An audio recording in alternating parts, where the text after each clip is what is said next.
A student, 12th standard chapter 3 le exercise 3.1 le 9th sum. If P and Q are the roots of the equation Lx square plus Nx plus N equal 0, so that root of P by Q plus root of Q by P plus root of N by L equal to 0 ன்னு verify பண்ண சொல்கிறாங்க.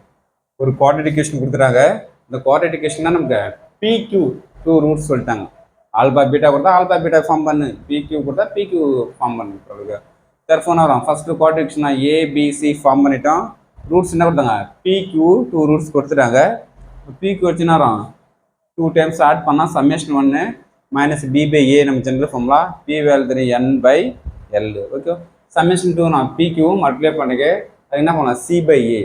C value தெரியும் என்னு L, A value L value. இப்போ left hand side எடுத்துலாமா, இதான் left hand side answer. Left hand side எடுத்து right hand side form பண்ண போகிற answer. Left hand side answer எடுத்துட்டோம். இப்போ என்ன ரூட் பி இந்த ரூட் இண்டிவிஜுவலாக நான் யூஸ் பண்ணுறான். Root P by root Q by root P plus இந்த times root N by root L. இப்போ நெக்ஸ்ட் இதுக்கு மட்டும் எல்சி எடுக்கிறேன், இதுக்கு மட்டும் எல்சி ஃபார்ம் பண்ணுறோம்.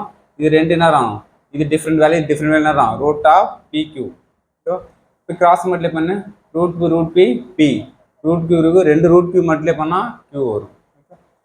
இந்த டைம்ஸ் அப்படியே சேமாக இருக்கும். இப்போ நெக்ஸ்ட் பி ப்ளஸ் கியூனா ஃபார்ம் பண்ணுறோம் minus N by L divided by root of PQ க்கு நான் ஃபார்ம் பண்ணிடுறோம் n by L plus root n by root L அப்படியே சேமாக இருக்குது.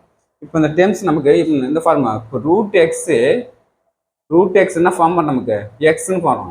ஒரு எக்ஸை ரூட் எக்ஸ் சொல்கிற மாதிரி n by L எப்படி இந்த மைனஸ் அப்படியே காமன் ஃபேக்டர் இருக்குது. n by L எப்படி சொல்லலாம் root of n by L into root of n by L divided by root of n by L.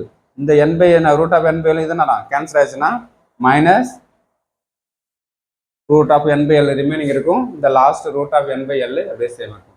Minus plus root of n same value cancel the remaining 0. right answer. Okay, very important question. Thank you student.